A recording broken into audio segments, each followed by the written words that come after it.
Want a new haircut? How to get one you'll love. As a beauty content creator, I've heard a few hair salon horror stories, but what I hear a lot of are what I'll call hair disappointment stories. This happens when you don't leave the salon in tears, but you're certainly underwhelmed. Perhaps you expected to feel more understood by your stylist, or you wanted brighter highlights or an entirely different cut.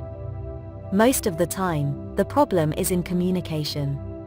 If you don't properly communicate with your stylist ahead of the cut, during, or after, things can get dicey.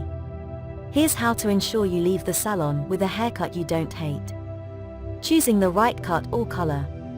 If you're making a big change to your haircut or color, you'll want an idea of where you'd like to go before you hit the salon.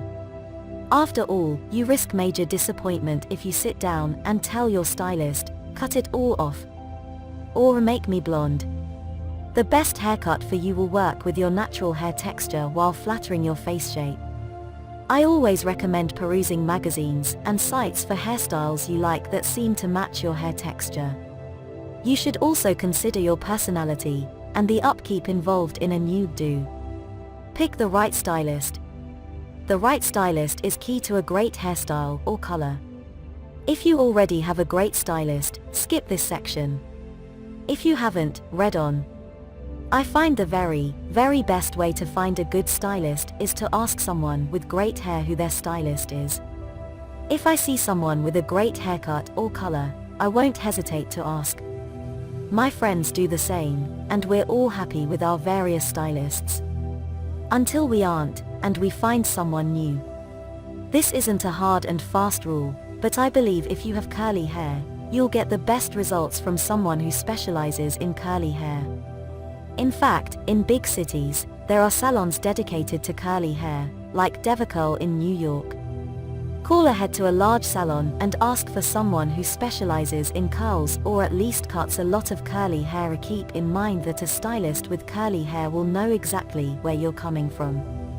This also works for coloring your hair red. Ask for someone who does lots of new redheads.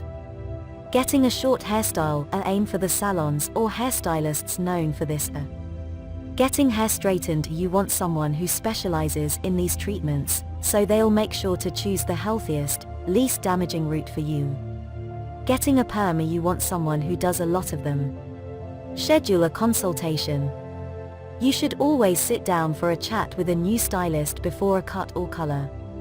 Celeb stylist Tabitha Coffey tells Allure magazine, "The consultation is the most important part of a haircut. I don't care if I've cut your hair 100 times, I'm still going to talk to you, touch your hair, find out what you want." When booking your appointment, schedule a 10 to 15 minute consultation with both the person cutting your hair and the one coloring it, unless, of course, they are the same person or you are getting only one service. When you arrive for your consultation, wear your hair as you do every day. This tells the stylist a lot. What it looks like dry, and how it naturally dries. How healthy it is, has it been damaged from coloring, or are the ends frayed? Its true texture. Fine hair falls flat and limp. Dry, coarse hair has a more natural body, but also frizz. How much styling you put into your hair each day. Even if you're meeting with the same stylist you've used before, a consultation is important if you're making a drastic change. The goal is to make sure you and your stylist are on the same page. Would you not consult with an architect or contractor before tearing down walls? Bring pictures. Always show, never tell, when it comes to your hair. Instead of telling your stylist, you want a bob or shag, bring in pictures of what you want your hair to look like.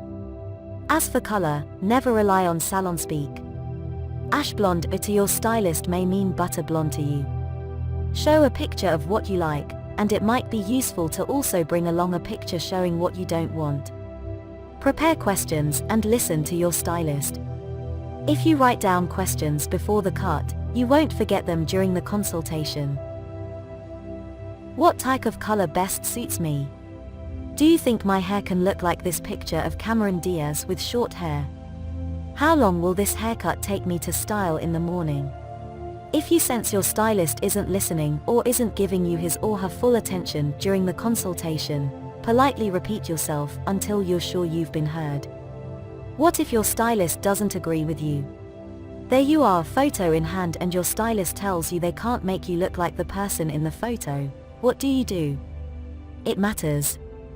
Always consider a professional opinion, but you know your hair and how much work you'll put into it best. Here are some examples of how to handle a stylist's dissent. They tell you the cut won't work with your face shape. While face shape matters, there are many other factors to consider when getting a cut, including your personality and your desires.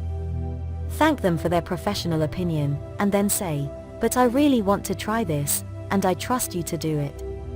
If it doesn't look good on my face, well, blame me, not you." They tell you your hair texture won't work well with the cut. Ask if products and styling tools could make a difference. If your hair is too curly, would it work if you committed to blow drying it? If your hair is too straight, would volumizing spray and a curling iron help? If your stylist won't listen, then it may be time to find a new stylist.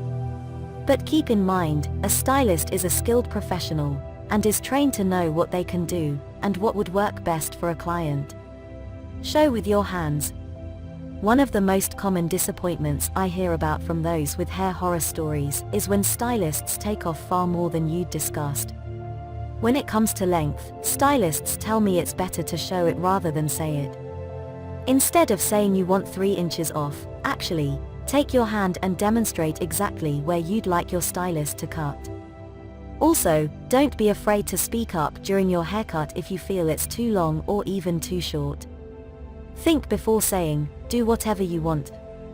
The beauty editor of O magazine tells of the time a world-renowned hairstylist offered to do her hair, and she let him do whatever he wanted since the cut was free. Oops!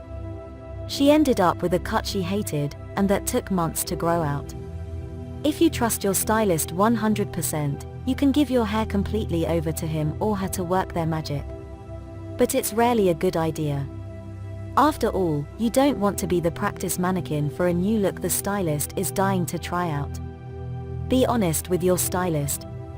Yes, you'd love your stylist to think you'll love your new hairstyle enough to baby it every morning with 10 products, 20 minutes drying time, and 15 minutes styling time. However, the truth is, if your morning routine for the past 20 years includes a quick wash followed by a towel dry, and ending with a soppy wet ponytail, the fancy, layered, curling ironed and sprayed do that takes hours to replicate isn't for you. It's also important to tell your hair colorist about any chemical procedures you've done to your hair in the past year or so. If you don't tell your stylist you had a Brazilian straightening treatment 4 months ago, you risk damaging your hair if your stylist decides to do a dual process color. Don't be afraid to speak up. If you are nervous about the direction the cut or color is going, don't be afraid to speak up and share your concern. And if you are unhappy with the cut or color once it's done, you should be able to say so in a polite way. Stylists appreciate honesty. Plus, there's nothing worse than a regular customer who never returns to your salon, and you have no idea why. Thanks for watching, and don't forget to subscribe for more.